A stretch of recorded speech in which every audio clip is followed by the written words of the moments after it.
নমস্কার বন্ধুরা, বিনা রান্নাঘরে তোমাদের সবাইকে স্বাগত। আজকে আমি এনেছি ওল চিংড়ি রেসিপি। তাহলে আসুন বন্ধুরা, দেরি না করে রেসিপিটা শুরু করি। এখানে রেসিপি বানানোর জন্য কিছুটা চিংড়ি মাছ আর দেখো আমি এখানে হাফটা ওল নিয়েছি, এক চিপ। এবার চিংড়ি মাছগুলো ভালো করে দেখো ছাড়িয়ে নিচ্ছি। আমি কিন্তু চিংড়ি মাছের সমস্ত খোসাগুলো ফেলে দিই। তোমরা কিন্তু এখানে চিংড়ি মাছের সব খোসা নাও ফেলতে পারো। আমি দেখো খোসাগুলো ভালো করে ছাড়িয়ে নিচ্ছি।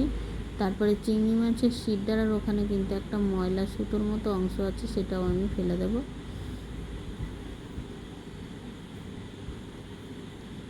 এই দেখো এখানে একটা ময়লা আছে, এখানে এরকমভাবে ছুরি দিয়ে আমি কেটে ফেলে দিচ্ছি। আর মাথার কাছেও একটা ময়লা আছে, সেটাও ফেলে দিচ্ছি। এই দেখো পরিষ্কার করে কাটা হয়ে গেছে।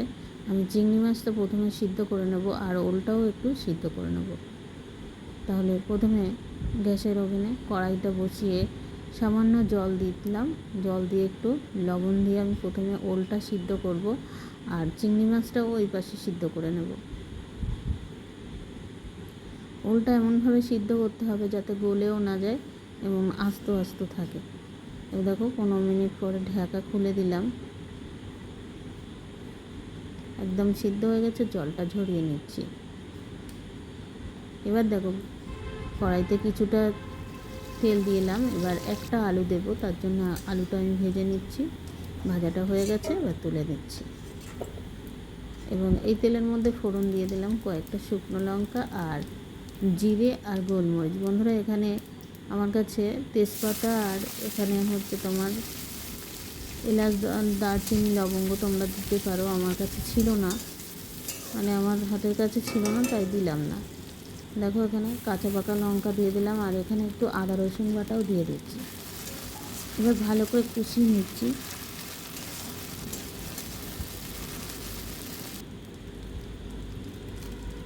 এবারে সামান্য মশলা অ্যাড করব। এখানে ধনে জিরে আর শুকনো লঙ্কার গুঁড়ো আমি এখানে দিয়ে দিচ্ছি।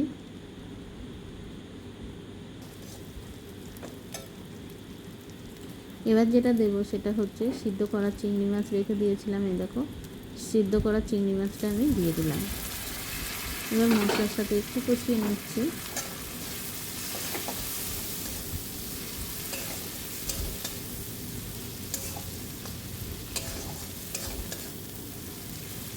দেখো বন্ধুরা, এবার আমি যে ওলটা সিদ্ধ করে রেখেছিলাম সেটা আমি দিয়ে দিলাম।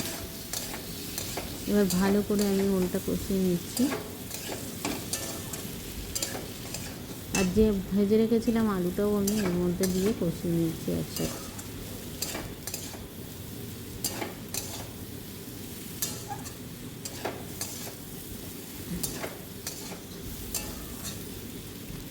দেখো কষানোটা হয়ে গেছে। এবার আমি একটু গরম জল দিয়ে দিলাম। এবার 15 মিনিট ঢাকা দিয়ে রাখবো। 15 মিনিট পরে আবার ফিরে আসছি। দেখো বন্ধুরা, এমনি সিদ্ধ করা ওল ছিল, তা একদমই সিদ্ধ হয়ে গেছে, কিন্তু গোটা গোটা রয়েছে।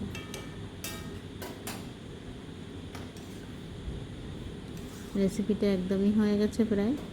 এবার আমি ওপর থেকে একটু শাহি গরম মশলা সরিয়ে পরিবেশন করব। বন্ধুরা তোমাদের কেমন লাগলো কমেন্ট করে জানাবে। আর রেসিপিটা যদি ভালো লাগে প্লিজ একটু শেয়ার করে দিও। আর তোমরা খুব ভালো থেকো, সুস্থ থেকো। আবার দেখা হবে বিনার ওই রান্নাঘরে অন্য কোনো ভিডিওতে।